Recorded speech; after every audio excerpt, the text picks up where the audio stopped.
Imagine a city so advanced that people traveled across the Sahara Desert just to study there. A place where scholars wrote books on medicine, law, and astronomy, long before Europe's Renaissance.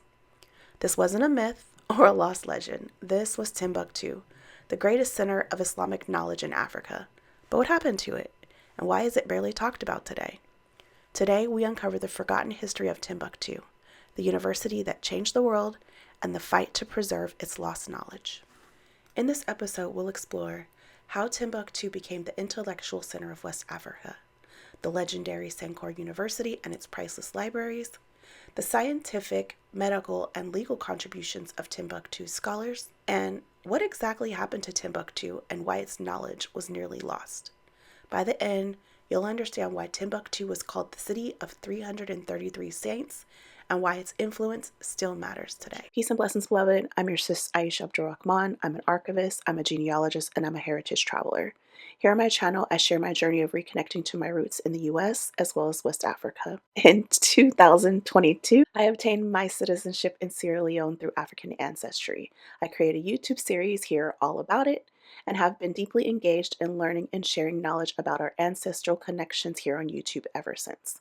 If you love history, genealogy, and reconnecting with West Africa, make sure to like, subscribe, and join me on this journey. The rise of Timbuktu, West Africa's intellectual powerhouse. Timbuktu was founded in the 11th century, but it became world famous in the 14th and 15th centuries during the Mali Empire.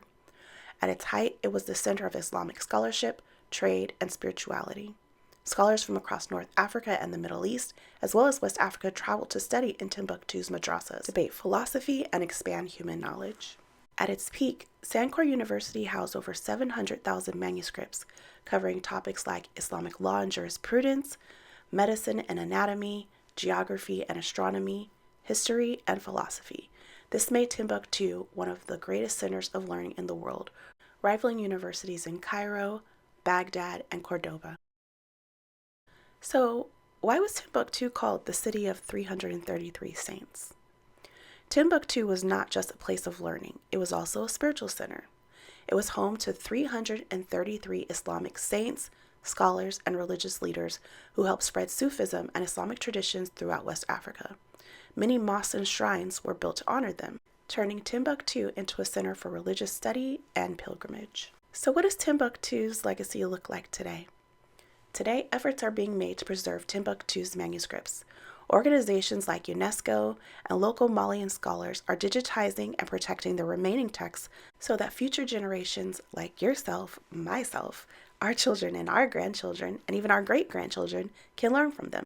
Timbuktu's legacy isn't just in the past. It still influences West Africans' Islamic traditions, education, and history to this very day.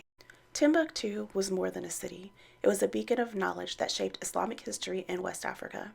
In our next episode, we'll explore the great mosques of West Africa, Islamic architecture, and spirituality. If you enjoyed this video, don't forget to like, comment, and subscribe for more deep dives on West African history. Okay, I have a question. How should we preserve Timbuktu's history for future generations? Let me know in the comments below.